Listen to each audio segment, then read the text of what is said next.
conoscete la Colombina che sta andando via, grazie. Vi aspettiamo il prossimo anno, ormai siete dei nostri. Ciao.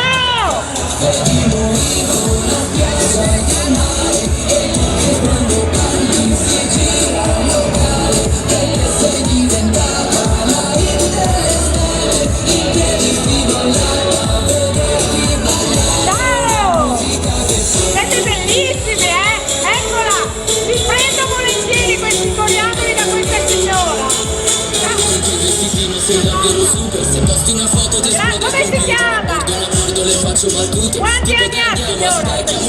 75! Grazie! E beati loro che ne hanno, Mario, beati loro!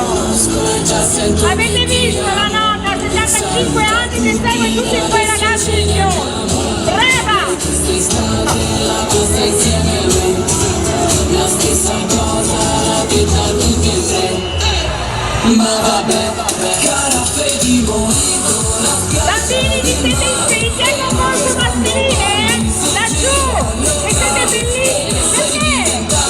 Dai, guardate che ci sono dei premi pazzeschi! Vedo laggiù che arriva il gruppo San Rocco di Cagliarini con Quelli una volta! La travolgente allegria di un'ottantina di figuranti tra ballerini e personaggi rappresentanti il mondo contadino vi trascinerà in una allegrissima atmosfera. Esta es la historia de un hombre de Castillo Franco que se ha cortado un dedo trabajando con distracción a la presa de la cerve y que le gustaba más la tradición popular a kilómetro cero más que la devolve parte del ricavato delle finali immediatamente alle associazioni locali che si occupano di infanti e contestati, e questo mi fa ancora più onore. Buongiorno Sacile, armata qui di una volta di Cagliarine.